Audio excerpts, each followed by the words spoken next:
Hello guys, देखिए आज की क्लास को आप कभी नहीं भूल पाओगे। अगर आप इंग्लिश के टच में किसी भी तरह से हो तो आपको ये भी पता होगा कि नरेशन कितना जरूरी है। नरेशन छोटी क्लास से लेके अपर लेवल तक, इवन द कंपटीशन में भी नरेशन आता है। सीबीएसई बोर्ड, यूपी बोर्ड, कोई सा भी बोर्ड हो, नरेशन यानी कि डायरेक्ट एंड इनडायरेक्ट। और मैंने देखा है काफी बच्चे, ज्यादातर बच्चे इसमें प्रॉब्लम फेस करते हैं। तो मैंने देखा कि क्या क्या प्रॉब्लम बच्चों को आ रही है, तो मैं उन प्रॉब्लम्स को सोल्यूशन आपको प्रोवाइड करने के लिए, वो भी बड़े इजी आपके डेली लाइफ एग्जांपल के साथ आपके लिए लाया हूं नई क्लास, जिसमें आप सीखोगे डायरेक्ट एंड इनडायरेक्ट यानी कि नरेशन। और देखिए हमारा छोटा विंग भी सीखेगा आज आपके साथ, और अगली क्लास में आपको बताएगा भी आंसर कैसे कैसे आपने निकाले हैं। राइट, तो देखते हैं। सबसे पहले ये देखिए डायरेक्ट इनडायरेक्ट है क्या, इनकी जरूरत क्या पड़ी। तो आज मैं तो आपको पहले वही बता देता हूँ। जैसे आप देख रहे होंगे कि यहाँ पे ये भीम है, ये किसी से बात कर रहा है। सपोज करो ये बात कर रहा है, छुटकी से बात कर रहा है। एक छोटी सी लड़की है जिसे छुटकी कहते हैं, इससे बात कर रहा है। बना दी, काफी सुंदर है, ठीक है। छुटकी से बात कर रहा है, तो भीम कह रहा है कि मैं तुम्हें पीटूंगा। अब इनकी बातें कैसी चल रही है, डायरेक्ट बात चल रही है। ये इसके आमने सामने बात कर रहे हैं। भीम ने छुटकी से कहा मैं तुम्हें पीटूंगा, राइट, ये डायरेक्ट बात हुई। अब हम इसका बनाना है इनडायरेक्ट, यानी कि नरेशन चेंज करना है। तो हम क्या करेंगे, देखिए भीम ने डायरेक्ट बात करी तो चुटकी से क्या कहा कि मैं तुझे पीटूंगा या मैं तुम्हें पीटूंगा। अब इनडायरेक्ट उसे कहते हैं जब वो सामने वाला हमारे सामने ना हो, हम वो बात किसी और को बता रहे हो। तो फिर हम क्या करेंगे, या तो भीम ही खुद जाकर अपनी मम्मी से बताएगा कि मम्मी मैंने चुटकी से कहा कि मैं उसे पीटूंगा, यानी कि इसने पहले क्या कहा था कि मैं तुझे पीटूंगा, और वो अपनी मम्मी से बता रहा है। तो इसने क्या करा कि मम्मी मैंने कहा कि मैं उसे पीटूंगा, तो तुझे की जगह क्या आ गया, उसे पीटूंगा। ये ऐसा ले लीजिए, चुटकी और क्या भीम बातें कर रहे हैं। भीम कह रहा है मैं तुम्हें पीटूंगा, राइट, और तुमने उसकी बात सुन ली। तुम कहीं और जाके क्या कहोगे कि भीम ने उसे कहा कि वह उसे पीटेगा। तो भीम ने तो सेंटेंस क्या बोला था, मैं तुम्हें पीटूंगा, यानी कि आई और यू। लेकिन हम क्या बताएंगे, हम बताएंगे कि वह उसे। तो हमने आई की जगह और यू की जगह वह उसे लगाया। तो ये जो इंटरचेंज होता है, इसी को डायरेक्ट और इनडायरेक्ट में अप्लाई किया जाता है। राइट, अगर इस तरह से आपकी समझ में नहीं आए तो दूसरा एग्जांपल ले लेते हैं सीधा सेंटेंस के थ्रू। तो आप देख रहे होंगे वे बच्चे भी डायरेक्ट इनडायरेक्ट नरेशन सीख सकते हैं जिसको सेंटेंस तक ना आते हो, बशर्ते वो क्लास ले। राइट, तो देखते हैं क्या है। अब आप देख रहे होंगे सैड और सैड, इसका मतलब ये है अगर सैड आ रहा है तो हम उसे चेंज नहीं करते, उसे सैड में रखेंगे पहला। अगर सैड टू आ रहा है तो फिर उसे टोल्ड में चेंज करते हैं, यानी कि इसमें सारा खेल चेंज करने का है, बाद में बताऊंगा कैसे। उसके बाद नंबर 2, इन्वर्टेड कोमास और कोमे को हटा देते हैं, उसकी जगह दैट, नंबर 2। नंबर 3 क्या करते हैं, ये पर्सन है, आई मी माई, ये फर्स्ट पर्सन की फैमिली है, वी भी होता है इसमें। राइट, तो अगर आई मी माई कोमे के अंदर आ रहा है, कहीं भी कोमे के अंदर आ रहा है, तो हमें ये देखना होता है सब्जेक्ट क्या है। बहुत बच्चों को नहीं पता होता सब्जेक्ट कहाँ मिलना है। मैंने हिंदी में लिख दिया शुरू में, तो आप शुरू में देखेंगे सेंटेंस के क्या है, तो उसके अकॉर्डिंग हम चेंज करेंगे। चेंज कैसे क्या होता है अभी बताते हैं। और अगर कोमे के अंदर यू और योर आ रहा है तो ऑब्जेक्ट से बदलेंगे। राइट, तो ये कॉमन सी बात है।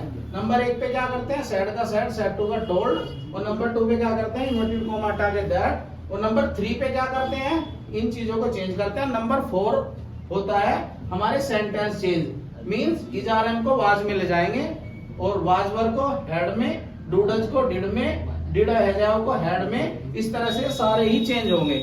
ठीक है, अगर आपको ये चेंज नहीं आते करने तो आप देख सकते हैं, नोट कर सकते हैं।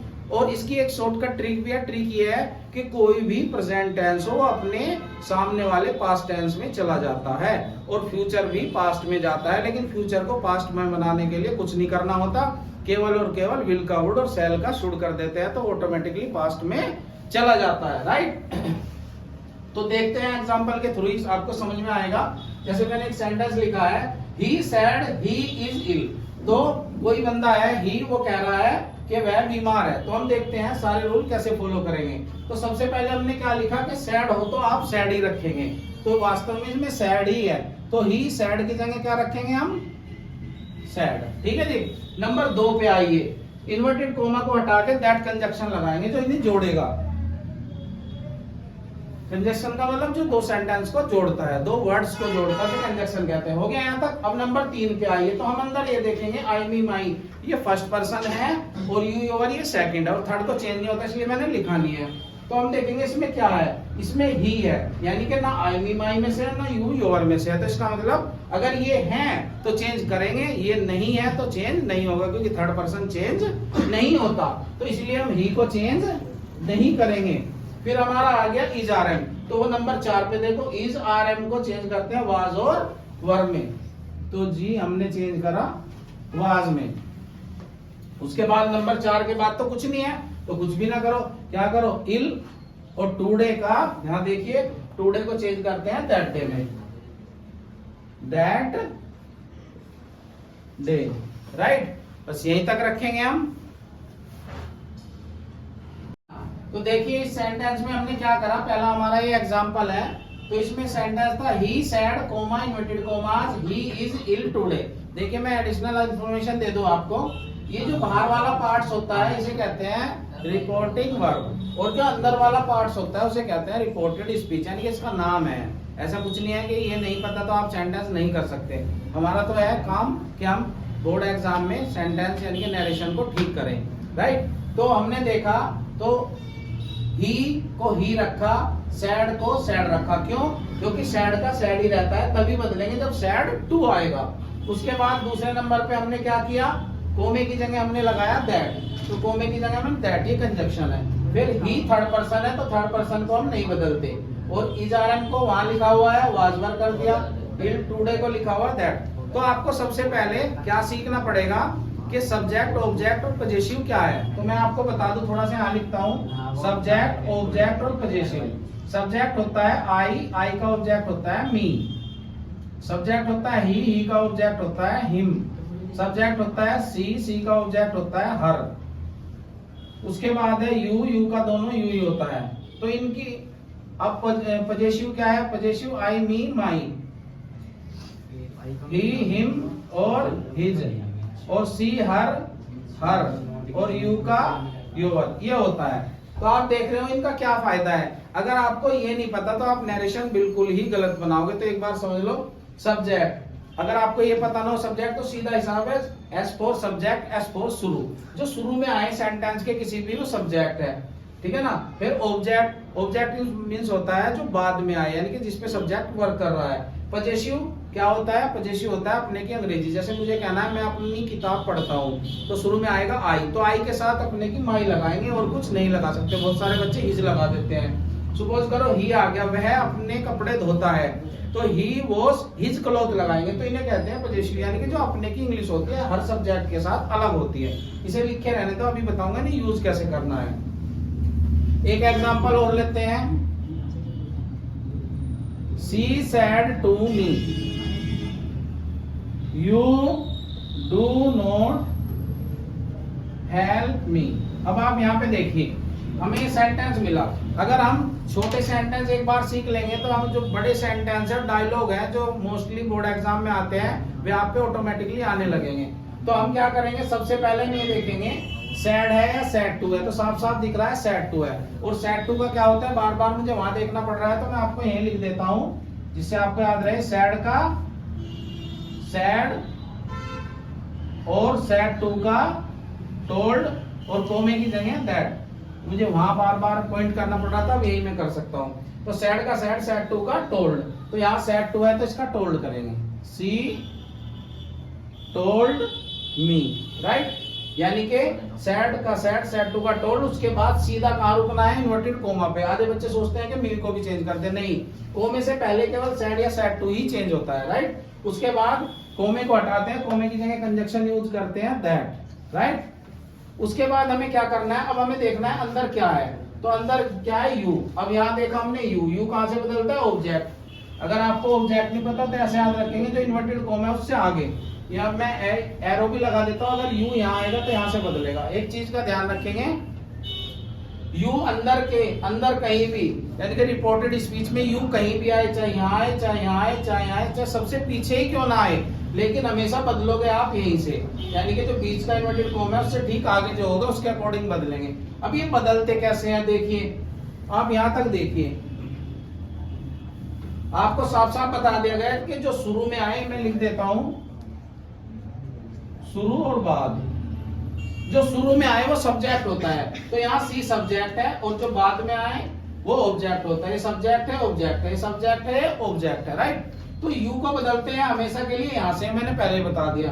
अब यहाँ आपको देखने को मिल रहा है मी, तो मी को जब इधर लाएंगे तो यहाँ ये शुरू में आ गया। शुरू का मतलब ये सब्जेक्ट बन गया। यहाँ पे आप देख सकते हैं मी क्या है, ऑब्जेक्ट है। जब इसे शुरू में लाते हैं तो क्या बन जाता है, आई, सब्जेक्ट बन गया। ठीक है, अगर आपको नहीं समझ आया तो आप अगर सपोज करो मी का मी रख के देख लो एक बार, आगे देखते हैं क्या होता है। फिर डू डज, तो मैंने बताया कोई भी प्रेजेंट टेंस हो सामने वाले पास्ट में चला जाता है। फिर भी अगर आपको ना समझ आए तो लिखा हुआ डू डज का क्या करते हैं, डिड। चलो जी, हमने डिड कर दिया। Note, help. अब देखिए मी क्या है, आई मी माई तीनों सब्जेक्ट से बदलते हैं शुरू से। इसका भी एक एरो लगा लीजिए, सबसे ज्यादा यही काम आता है। तो सी को हम पीछे ले जाएंगे। अगर किसी को पता है क्या होगा तो ठीक है, नहीं पता है तो यहां से देखेंगे सी को पीछे ले जाके क्या होता है, हर। अगर आप इस थोड़ा सा कॉमेडी वे में अगर आप माइंड ना करो तो मैं आपको बताना चाहता हूँ, सीधा है। देखिए सी मीन्स लड़की, यानी कि लड़की जब अपने घर रहती है तो सी है, यानी कि लड़की है। और जो वो पीछे चली जाती है, यानी कि दूसरे के घर चली जाती है, तो वो हार पहनने लगती है ना, हार, माला, मंगलसूत्र, तो वो हर हो जाती है। तो सी का क्या हो जाएगा, हर। हंस रहे हो?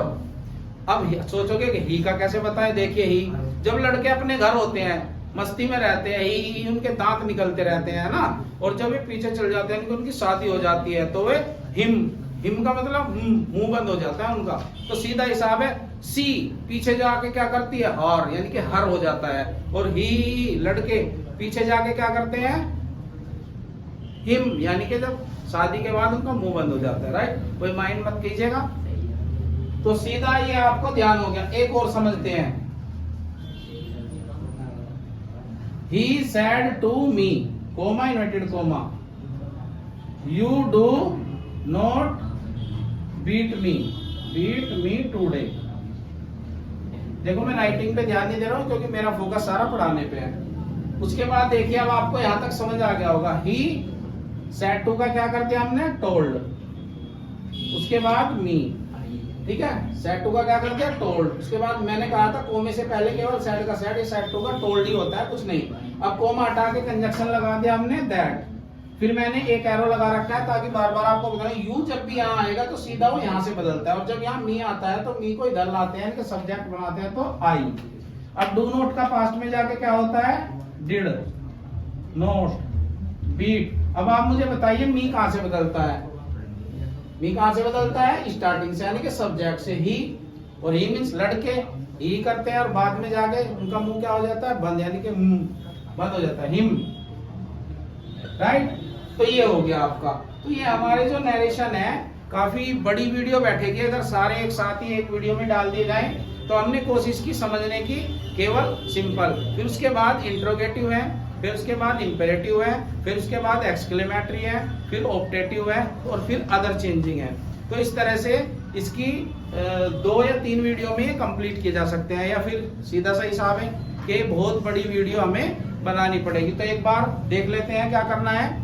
नरेशन इनडायरेक्ट का मतलब होता है जब दो बंदे सामने आमने बात करें तो वे कहते हैं डायरेक्ट टॉकिंग, यानी कि डायरेक्ट स्पीच। और जब उनकी बात किसी तीसरे तक पहुंचे तो उसे कहते हैं इनडायरेक्ट स्पीच, राइट। और बेसिक सी चीजें हैं, सबसे पहले सेड का सेड टू का टोल्ड। दूसरे नंबर पे कोमा हटा के वहां लगाते हैं कंजक्शन दैट। तीसरे नंबर पे कोमे के अंदर आई मी माई शुरू से बदलते हैं, और यू योर ऑब्जेक्ट से बदलते हैं, राइट। और कोई भी प्रेजेंट का टेंस हो उसे सामने वाले पास्ट में। आप इसे नोट कर लीजिए, आपकी नोटबुक में भी शायद हो सकता है, राइट। उसके बाद ये आपको एग्जाम्पल दिए और समझाने की पूरी कोशिश की गई कि आप इसे बोर्ड एग्जाम में, पेपर में कैसे करेंगे। तो मिलते हैं आगे के सेंटेंस और आगे का कंसेप्ट नया लेके नेक्स्ट वीडियो में। Please subscribe and share. Bye.